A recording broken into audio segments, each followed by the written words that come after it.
ئەو کاتەتان باش بینەرانی ئازیزی کوردستان 24 لە هەرچوویەکەن و سڵاوی خی گەورەتان لێبێت. کامەرانم لە بەرنامەیەکی نوێی هاوڕێی تەمەن پێتان شاد دەبم. وەکو هیچ کام لە پیشەکانی دیکە نییە، خاوەنی هەڵگری پەیامێکی مرۆڤانەیە کە لە دەرخستنی ڕاستیەکان و پشتگیری کردنی ستەم لێکراوان تێدەکۆشێ. ئەمە پوختەی کاری پارێزەران و دادوەرانە.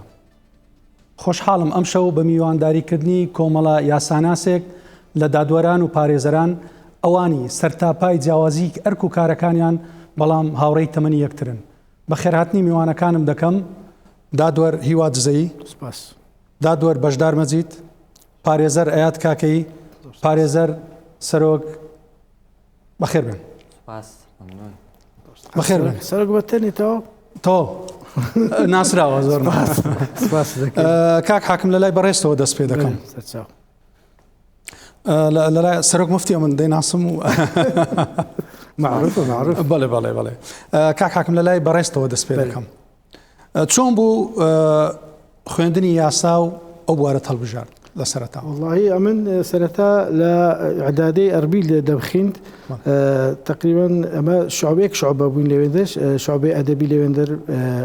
ئالا دەرەجەمان تقریبا ئەموو بووم هەفتاوێک نووساری 1970 طبعا لە جەماعەتی من گەورەترم. خۆتە من درێژ سەلامەتیە برای منن طبعا هەر بخۆم بە خزمەتکارمیانش دەزانم. تقدیمم کرد بەڕاستی زۆرم حەز لە تاریخی بوو ئەمن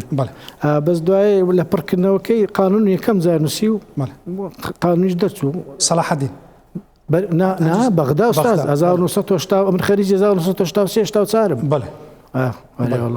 لە ساری 79 ئەم تەقدیمم کرد. کەواتە لە ساڵی 83 بەڕێزت تخرجم کرد دەرسووی و کاری پارێزەرم هەتا 2005 هەتا 2000 لە 2005 ئەو بابی ئەوەی کراوە محاکماتی و دەوری حکوماتی کراوە الحەمدوللا چون ئەزمون امتحانماندا و ناجح بووین و داوام دەکەین لە های نێو هەتا ئێستاوە هەر خزمەتی خەڵک دەکەین و خزمەتی یاسا و دادپەروەری دەکەین. بەڵێ کاک حاکم بەشدار بەڕێزت بە حەز ئارەزوو بە پلە بە نمرە بە چ یاسات هەڵبژار؟ سەرەتا مانجی ڕەمەزان لە هەموو لایەک پیرۆز بێ لە مسلمانانی جیهان بتایبەتی مسلمانانی کوردستان. هەڵبەتە من خولیای وەرزشم هەبوو هەموو حەز و ئاواتی من ئەوە بوو کەوە چوەکو یاریزانێک یان چوەکو ئەکادیمیەک لە بواری وەرزش بخوێنم. بەڵام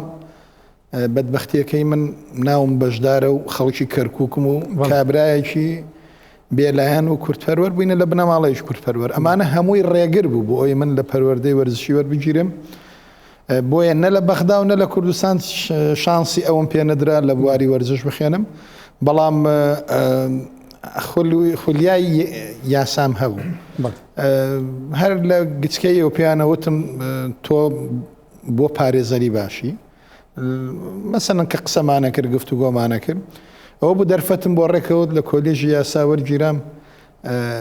بە پێشببینی یەکێک لە مامۆستایانی بەڕێزم یعنی ئەو زۆر هانیدام کە بواری یاسا بخێنم ڕێزم بۆی هەیە لەوانەیە حەزنەکان ناوی بهێنم. هەر پێشببینی ئەوەشی کردوتی من تەوەقع دەکەم لەبەرەوەی من لە بەغدا کۆمەڵناسیم خوێندبوو خوێندنەکەی زمانی عەرەبیم باش بوو. بەداخەوە زمانی خوێندنی یاساش عەرەبیە بۆ یەکە من هاتمە کۆلێژی یاسا زۆر لێمی ڕائدی کە لە دوان ڕۆژ پیشەی دادوەری بتوانم سەرکەوتوو بمتیایە. بەڕاستی سەرەتا کە هاتمە ناو بابەتەکەەوە تۆزێگران بوو بەڵام دواتر هەستم کرد کوردستان پێویستە لە هەموو بوارێک خزمەت بکرێن. دادوەر کوڕی ئەم میلەتەیە لەم میلەتەیە و بۆ خزمەتی ئەم میلەتە هاتووە. ئەبێ بیرکردنەوەی هەمومان وابێ. گەورەی مرۆڤ گەورەی پیشە بە گەورەی ئەو خزمەتەیە کە پێشکەشی بە خەڵک دەکات. لەوانەیە کەسێکی نەخێندەوار خزمەتێکی وەها پێشکەشکار لە وەزیرێک گەورەتر بێ ئەو خزمەت. بۆیە زۆر ئاسایی بوو کە هاتمە ناو ئەو سلکەوە بەجددی من هەوڵمدا لەخوا بە زیاد بێ ئیتر ئەوە تەقیم بۆ برادران بەجێدێنین تا چەند سەرکەوتوو بووین. بەڵام لا یەزال کە جۆم لە دەنگی تۆ یاری تۆ پێ ئەبێ دڵم لێدا ینی ئەگەڕێتەوە بۆ ئەو کات بەڵێ بەڵێ ینی ئەو خۆلیای وەرزشەکە هەرزاڵە تۆ پێ دەکەی کاکمەستە تووشی پێکان هاتووم لە دو ساڵەکە فەریقمانە بەڵێ فەریختانپی دادوەران و مافەرۆران ئەمە محامی بوون چێ بردەوە ئەوە سوار فەشی دوور ئێمە ئەمان بردو ئێمە بەێستر بووی بەڵامی تر من تووشی سوڕانی چۆک هاتم بەداخەوە هەر ئەوەش بۆ هۆی ئەوەی کەوا وەز بەڵام تۆپانێمان هەبوو کاک حاکم لە زانکۆش ئەت فەریقت هەبوو نازم لاعیبێکی باش بووم ئەمن لاعب نەبووم بەزە تو لاعب بووی کاکسەرۆک یەک لە هاندەرە سەرسەختەکانمان بوو ماشەڵڵا کاگات با پرسیارەکەی بەڕێزت بەڵ شێوازەش دیبی دەڵێن پارێزەری باش ئەوەیە کە لە یاسا دەزانی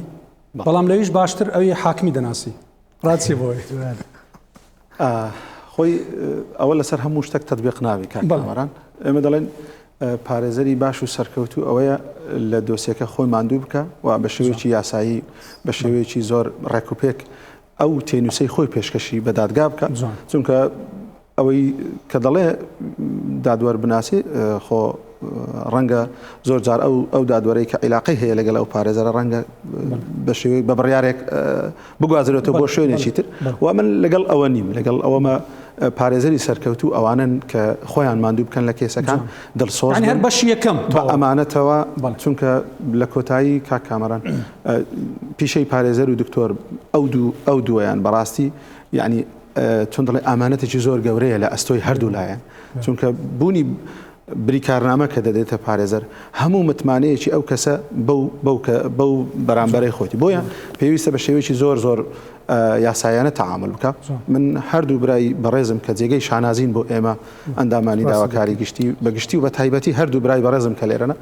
خۆیان دەزانن لەو کیسانە ئێمە ڕەنگە هەندێک جار ئەو تەعاملە بکەین لەو کیسانەی کە پەیوەندی بە مافی گشتیەوە بە نمونە مەسەلەن خانەوادەی سەربەرزی شەهیدان کە تووشی کۆمەڵک کێشەی یاسایی بوون ئاوارەی دەرەوەی وڵات بوونە لە ئێران و هاتوونەتەوە کەیسەکانیان معقەدە ئەوانەی ئەنفال پرۆسەی بەدناوی ئەنفال چیمیا بارانی هەڵەبجە ئەوانە ئێمە پێویستیمان بە و ڕەنگە هەندێک جار بە شێوەیەکی زۆر وەکو دوو برادەر تەعاملمان کردبیەوەی کێسەکان بکەینەوە سەر ڕێگای خۆی و ئەو کەسە ببێتە شایستەی مافەکانی خۆی کە بەپێی یاسا شایستە دارایەکانی هیچی ڕەنگە نەکەوێت ئەگەر پیشەی پارێزەراتی هونەرە فەنە هونەری تەرویەتکردنی یاساکانە لە خزمەت مرۆڤایەتی ڕاستی و مرۆڤ من بەش بە حاڵی خۆم هەموو پارێزەرەکانە ناسم لەبەرەوەی هەمووی هاو پیشەی منن زۆر ئاساییە سێ کوچکەی دادوەری لە دادوەر و داواکاری گشتی و پارێزەر پێک دێ یعنی هیچی کەمتر نییە لە دادوەرنە بە پێچەوانەوە ینی تەواوکەری یەکتریە شتێکی تریش زۆر کەس وا ئەزانێ مەسەن دادوەرەکان و داواکاریەکانی گشتی خەسمی پارێزەرەکان ئێمە خەسم نین ئێمە هەموو لایەک هەوڵ دەدەین بۆ ئەوەی ڕاستیەکان بچەسپێنن هەوڵ دەدەین بۆ ئەوەی دادپەروەری بەدەست بێ بۆیە مەسلەی ناسینی پارێزەر بۆ دادوەر شتێکی ئاساییە بەڵام ئەگەر پارێزەرێک دادوەریش بناسێ بەڵام هیچ لە یاسا نەزانێت سەرکەوتو جوان کاک سەرۆک عەفوان بڵێ پێش قسە بکەم من داکۆچی و تاکیدی قسەی کاک ئايات کاکەی دەکەم عیلاقات زۆر مهمە مابینی وەک حاکم بەشدار بەحەز دەکا دادوەر و داواکاری گشتی و پارێزەر ئەو سێ کوچکەیە محافظەی سەر حقوقی بەشەر دەکا مافەکانی ئەو کەسێک کە زۆڵمی لێ کرایە بەڵام بەس ئەوە معنای ئەوە نییە کە ئەتو عیلاقەت ئەمنی بەش بە حالی خۆم عیلاقەم لەگەر هەموو دادوەرەکان و هەموو داواکاری گشتی باشە لەگەر هەمویان زۆریش لەو دادوەرانە و داواکار عیلاقەی هاتووی خێزاندارەتیمان لەگەر یەکتری زۆر جار هەیە تەڵەباتم تەقدیم کردیە ڕەفز بووە داوام هەیە دۆڕاندیتم عیلاقەی ئاعالیشمان هەیە تەکلیفکردن لە مەحاکم لەسەر حقوقی عالم نابی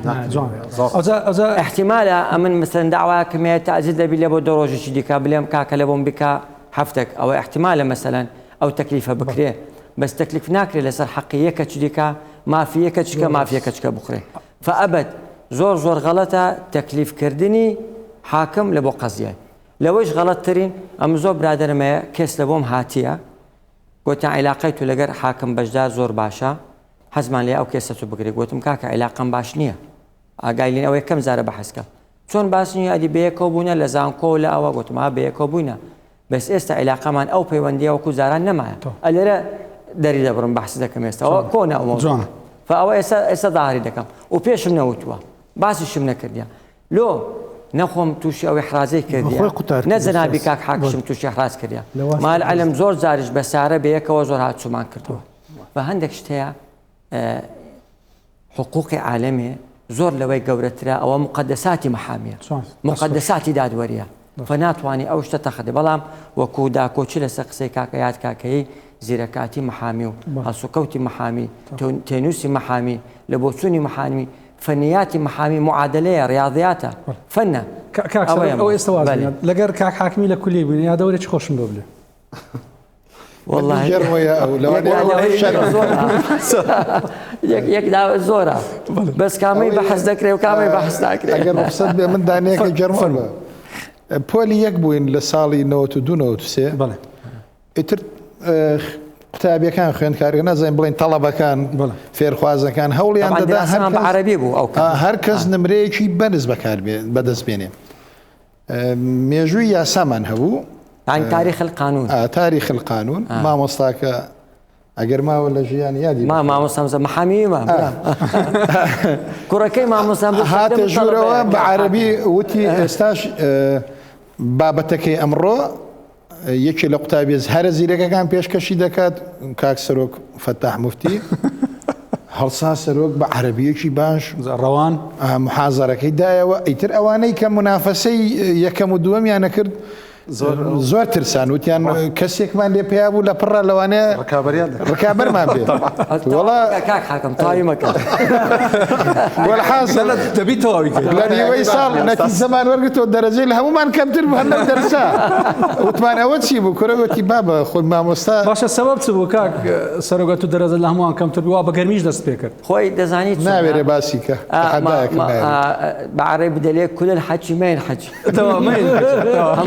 باس ناکرێت دوای بەرنامەکە کامەران دووشت هەیە یعنی ئێستا پیشەی پارێزەرایەتی ئەوەندەی ئەتماد لەسەر عملیەکە دەکات لەسەر نەزەریەکە ناکە زیرەکترین تەڵەبە لەوانەیە نەجاحەتی نەینابێت لە پارێزەرایەتی ئەوی لە پشتەوە بووین ئەوی لاعب بووین زۆر لە عملیەکەی لە یەکەمەکان باشتر ئەیدا لە قسەی ئوستازی سەلاحەدین ناهی باشترین مؤلفی کتابی قانون مەدەنی بووە لە محامەت فەشەلی نەبوو بەس لە کولیەی دەرەجەیەک بوو ئەوجا کاک حاکم ئەمن بێمەکەم بەڕێزت چۆن دەتوانن ینی هاوسەنجی ئەو علااقاتانە پارێزگاری لێ بکەن بەخدای هاوسەنجەکە ڕادەگیرێ زۆر بە ئاسان ڕادەجێت چی ئەگە دەبی خۆت فەسڵکەی لەو مۆزوعی جوان ئەو مۆزوع و ئەو بابەتی دێتە پێشت تایبەتە بە حەقی کەسێکی ئەو کەسەیە ئەتوش هەوڵ دەدەی ئەویش هەوڵ دەدا بەس ئەمە هەردووکمان دەبی تەمەشای ئەوەی بکەین کە چه هەیە لەناو ئەوراقی داوای ئەو ڕێپێشان دەرمانە صاحب حقا صاحب حق نییە نابی حسابەوەی لە بکەیتەوە وڵاو برادەرتە سەرچاو لە پاش لە دەری محکەمەی برادەرتە لە هەموو لە ژیاندا برادەرتە لە هەستان لە ژیان بەرام لە ناو ئیشی ڕۆلەکە دەگۆڕێ دەورەکە دەگۆڕێ کاکاکم ماوەیە کە هاوڕێنە شتێکی خۆشم لێ بژێڕەوە والله ئوستاز ئەمە لەگەرەوەی 15 ساڵ تەمەنەمە یەکێتی مافەروانمان پێکەوە هەر ئەندامین یەک لە شتە خۆشەکانی کەەوە ئەمە لەگەر ئوستازی بەڕێمان کرد تازە هەولێر و سلێمانی یەکدی کردبووە لە یەکێتی مافەروانچی هەردووکە و سلێمانیە بوو هەولێریشە بوو گوتیان شتەکان ڕێک بخینەوە سەر لە نوێ هەویەی دروستکەینەوەی دروستکە گوتیان ئەو مشکلی ئەوهایە ئەگە قەوسێکم دەرێت کارێکیان بە من و ئەو ڕاستپار کیان 2 هەفتە مەجال ئەگەر شتێکمان پێ بڵێن گەیشتونەتە لێک نێزیک بوونەوە با ئەو تەواوی ئەرێوەڵ هەر پێکەوە دانیشتین لەگەر ئەوەی کاگ بەشدار سیفەتشی چاچیە زوو تێ دەگاتن و لەگەریشت اتفاقات دەکاتەوە تەرحی ویش جوانە هەردوو لا تەرحە دەکەین نێزیک دەکەینەوە شتەکانمان پخت کرد و کردمانە راپۆرت و داوە دەستیان و باوەڕتەبی بە هەفتەیەکی ئەمە هەویشمان دەرهینا هیچ مەشاکلمان ینی گەورەترین کێشە زۆر مشکلە بوو کاتژمێرێکی نەخەیەن چونکە نیەتەکان سافە مافەروەری بۆیە بەڕاستی ئەو مەحەبەتی کاکە هیوا نێزگەی بۆ 15 ساڵە گەڕێتەوە کارکردن لەگەڵ یا ماندوود ناکە جوان يعني تفاهمك لە گەیشتن و تێگەیشتنەکە بێزگە لە هەندێک کاکە بەشدار دوسێ سیفەتی مشتەرەکی لەگە من هەیە ڕقم یەک هاوپیشەینە ڕقم دوو هەر لە دەستەی باڵای مافەرۆرانین هەر خزمەتی مافۆران دەکەینە بەکەم و بە زۆری ئیشەکەمان کردیا ڕقم سێ هەردووکمان هاوخەمی کەرکوچی دەستەوە خۆی شاید بی لەو مۆزەستا کاگەیان بەڕێزت وەکو پارێزەرێک چی یادەوەری خۆش تێ لەگەر بە تایبەت لە کاتی هەبوونی کەیس و چێش والله کاک کامەران بە حکمیەوەی ئێمە چونکە کاک حاکمیش باسی کرد کە کاک بەشدار ئێمە دوای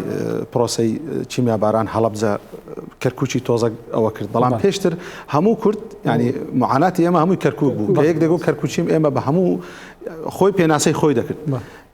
کاک حاکم وەکو عنسوڕێک لە هەولێر هەردەم ببوو ئەوەی کە معاناتی خەڵکێک ئێمە یەکسەر بیگەینە ئەو ینی ئەوە من بە حکمی وی لەبەرەوەی خزمەتکاری کەسوکاری سەربەرزی شەهید و ئەنفالم زۆربەی شتەکانی من یادەوەرەکانی من بەڕاستی هەمووی دەتوانم بڵێم زیاتر ئەو تەکلیفانە بۆ نەک تەکلیف ئەو ئەرکانە بووە کە زۆری کەوتوتە سەر شانی برای گەورەم و هەردوو بەڕێزیان زیاتر شتەکانی ئێمە لەگە حاکم ئەوە بووە کە بە نمونە چۆن باسم کرد مەسەلەی ئێستا تاقانەکانی ئەنفالمانەیە یەکیان 6 کەسیان لە خانەوادەکەی ئەنفال بۆ بەڵام تا 2011 نەخۆشک نەبرا هیچی لە سجلاتی نفوس ناوی نەبووە ئێکە دێ محکەمە ئەو پرۆسەی دوور و درێژە کاک کامەران بەڵام من دەستخۆشی لەو دادوەرە بە ڕێزانە دەکەم دەستخۆشی لە هەردوو برام دەکەم کە بەڕاستی ئێمە وەکو سندیکای پارێزەران ئەگەر ئەوانە نەبن ئێمەش ناتوانین ئەو خزمەتە بە کەسوکاری قوربانیان بکەین بۆیە لەوانە بەڕاستی من دەستخۆشی لە هەردووچیان دەکەم وە کاک حاکمیش وەکو کەرکوچیەک ئەو کەلێنەی پڕکردوتەوە کە تو بێ هەولێری ئەو معاناتانەی ئێستش ئەو خانەدانیان چکە ئەوش دەور دەبینی کاک کامەران کاک سەرۆک کاک حاکم بەشدار ئەتۆ سوالێکی لە کاک ئەیادی بکە بڵێ کاک ئەیاد ئەتۆ قەرزاری ئەچە بەخۆت فەرم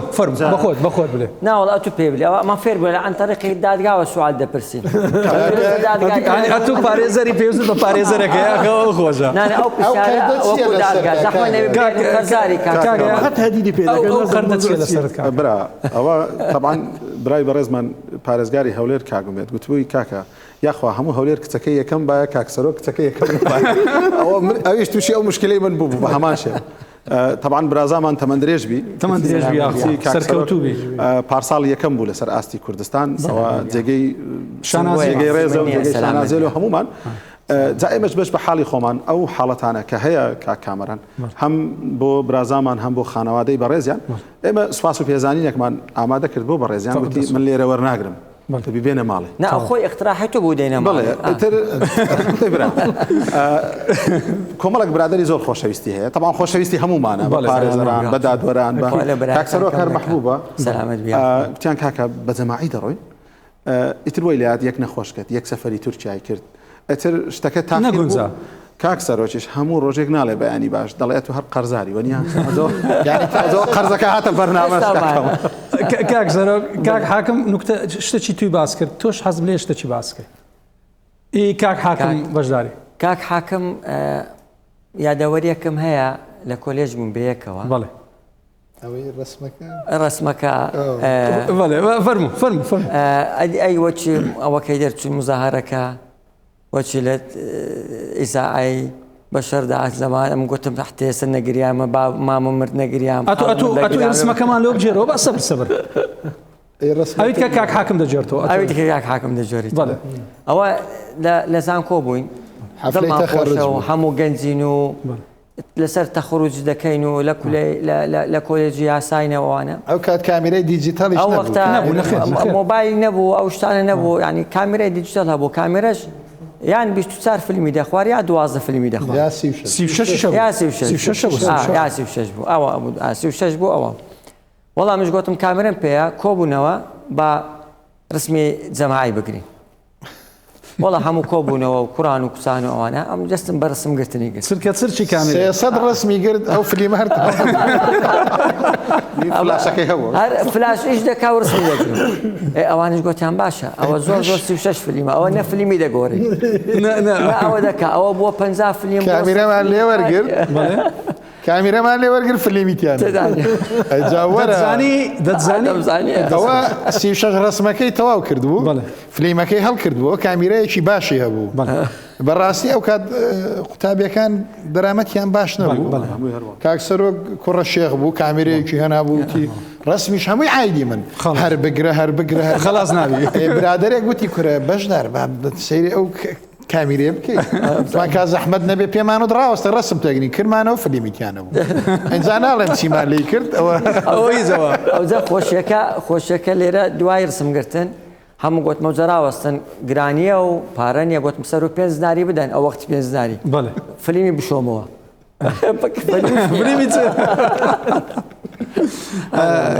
کاک حاکمی وە چ تێلۆ هاوڕێیانی تەمەنت سەبارەت چی یعنی مەسەلەن ئەو برادرە خۆشەویستانە ئەمن دەرێم ئەو ژیانە لەو لە ساتێک کە کتێدانێست ئەو ساتەیە بە هەموو دینای ناگۆڕیەوە لە بەرەوەی وجودی جەنابتان و وجودی کاکە بەشدار تامان دەبێت سوپاسی بکەم کە ئەو یەمنی هەر بژاردیە وەک هاوڕێی تەمەن و هەروە یەکەم دەرکەوتنشمە لە قەناتی 24 وەڵو نیەتمە خراپ و بەز الحەمدولillah نیەتەکەمان ساو جێگای شانازی چاوەکەمی سوپاسان دەکەم بەڕاستی ینی یەکتر وستن و خۆشەویستی و محەبەت ئەساسی هەموو ژیانە بێگومان قەت بە لە حەزاتی ناخۆشی نەگۆڕیەوە لە حەزاتی ناخۆشیەیە بەس بەشداری خەمی بیقەی ناکە و هەردەم لە ئیشی چاکەبی و لە خزمەتی خەڵکدابی ئەوێ دەستخۆش کاک حاکم بەشدار چ هەیە لە هاوڕێیانی تەمەن ئەوی لێرە نین سپاس بۆ کوردستان 24 کە کۆمانی کردەوە درود بۆ ڕۆحی ئەو هاوڕ و هاوپیشانەی کە لە ژیان نەماون چەند هاوڕێیەکی ئازیزمان لە دەستدا لە ڕووداوەکانی کوردستان بەڕاستی من کە باسییانەکەم فرمێسک لە چاوم قەتیسماوە بەڵام وەکو کاکیواوتی خۆشیەکە بە وجودی ئێوە و ئەم برا بە ڕێزانەیە و ئاخر نوکتەش من بە جەماعەتم کردووە دوێنێ بڵێن ئەوەی کە تەنسیقی لەگەڵ مەناکرد سعات 2 شەو تەلەفۆنی بۆم کرد کاک حاکم ڕەمەزانە و ئەکی منێش بەو پارچیوە نیە جەماعەت هەڵسێنە لە خەو کاکە بەیانی خۆتان بگۆڕن وەرن بۆ بەرنامە یعنی خۆشیەکەی ئەوە ئەوەندە ئازیز و خۆشەویستن لێیانت ڕادیت یعنی نەیانزانی بابەتەکەش چییە بە زووتیان بەسەر چاو وتم ئێمە هاوڕێی تەمەنین بەس یەک گلەیم لە کاک سەرۆکێ ئەوەندە ڕزام لێکرد قاتێکی کوردی بکە نازانم کە لە کولێ بووین هەموو ڕۆژە قاتی کوردی ئەکرد ئێستا بۆ سەرۆگات و شەڕواڵ کورتەی لە بەردەکەوت شەو لێ لە بەرناکێ ماڵەوە وەڵڵی شتم لەوە نکتەیەکی خۆش دەڵێ لە نەورۆزە لە بەرم بوو چمە ناو ئاو لە ئاو چۆ کورد بوویتەوە ئەجاوەکو وتم بەڕاستی سپاسی بەڕێزت دەکەم هیواخوازم هەمومان یەکتریمان خۆش بێ نەکەر ئەمان لێرەیە من بەش بە حاڵی خۆم هەموو کوردستان کەسوکاری منن برای منن لە ناو خەڵکی کوردستانە ئەوانەی کاری پارێزەرایەتی و دادوەری و داواکاری گشتی و لێکۆڵەرۆی دادی لە هەر بوارێکی یاسا کار دەکەن من برا بچووکی ئەوانم هەر دەم ژوورەکەی من ژووری هەمووان بووە ئەگەر ئەو شایدیم بۆ بدەن لە خزمەتی هەموو لایەک بووە دەستخۆش کاک حاکم کاک ئايات بەڕێزت چ هەیە لە هاوڕێیانی تەمەنت من زۆر سوپاسی جەناب دەکەم کاک کامەران لۆ چونکە لە مانجی پیرۆزی ڕەمەزان خوای گەورەی ئینشەڵا ڕۆژی هەموو لای قبوڵ کردیە کوردستان بە قۆناغێکی زۆر ناخۆش تێدەپەڕی هیوادارم هەموو هاوڕێ هاوتەمەنەکانمان چۆن ئێمە لێرە دانیشتین لەوانەیە ئیتیزای سیاسیمان جیاوازە بەڵام لە ئیشکردنەکانمان خەمی گەورەمان خەمی کوردستان بی خەمی گەورەمان خەمی خوێنی شەهیدان و ئەنفال و چیمەبارانەکانمان بی کوردستانمان بپارێزین پێشتر تەنها بەعز دوژمنمان بوو هەموو وڵاتانی دراوسێ هاوکاری حزبە کوردستانیەکانیان دەکرد بەڵام ناوخۆی کوردستان ئەو گرفتەیە نەبوو بەداخەوە ئێستا ئێمە بە بەغداوە دوژمنمانە بە وڵاتانی دراوسێ دوژمنمانە بەڵام ناوخۆی خۆمان خەڵک بێزارە لەو وەزع سیاسی ئێستا هەیە هیوادارم هەمومان هەموو چین و توێژەکان سیاسیەکان بتوانین بە ڕەنجی جیاواز بەڵام کوردستان جوان بکەین بتوانین دڵی دایکی شەهید و کەسوکاری قوربانیانی ئەنفال و ئەو خەڵکە مینێت کێشەی کە دەبینین ئێستا ئەگەر وەزعی کوردستان سیر بکەین ئێمە پێویستیمان بەو یەکدەنجی هەیە پێویستیمان بە ئەوەیە دڵی خەڵکی بە تایبەتی لەومانجی پیرۆزی ڕەمەزانە هیوادارین ئینشاڵڵا ئەو ڕەنگە جیاوازانە یەک بخەین و بیکەینە ئەوەی کە کوردستانی پێ جوان کاک سەرۆک مفتی بەڕێزت چیت هەیە بۆ هاوڕێیانی کامەران کۆتایی بە قسەکانم دەینم بە ئاەتی قورئانی بسم الله الرحمن الرحيم الأخلاء يومئذ بعضهم لبعض عدو إلا المتقين الأخلاء جمع خلية يعني خليل یعنی مانەوەی برادران ئەو بەرنامجش لەسەر بەرنامجی برادرانە هاوڕێی تەمەن بە ئاساندی ئەوها لەگەرێک نامینێنەوە بێگومان هاوڕێی تەمەن بە ئاساندی ئەوها لەگەرێک بەردەوام نابن ئەکید ئەخلاقیاتێک هەیە مابینیان محافظای و ئەخلاقیاتیان کردیە ئەو ئەخلاقیاتەکە لە هەموو بوارێک بی وارەی سیاسی بی سۆشیال میدیای بی اقتصادی بی مەسئولی بی ئەوانە هەموو لەوەی ئەخلاقیاتەکەیە محافظە لەسەر دەکات لە بەرهەندی ئەو تەمەنە بەردەوام دەبنێتەوە ئەو نەوع کۆبوونەوە کاکەمەران بتوانێت لەو بەرنامجێ کۆمان بکاتەوە دەستەکانت خۆش لە بەرهەندێ بە عەرەبی دەلێ وما أكثر الإخوان حين تعدهم برادران چەند زۆرەکە وەکو دەیانژمێری ولكنهم في النائبات قليل بەڵام لە وەختی تنگانە کەس نامینێ کەس دیار نییە بەس ئێمە برادری وەختی تنگانەینە الحەمدولله دەستان خۆش لەخوای بەزیاد دەستەکان سوپاس بۆ کە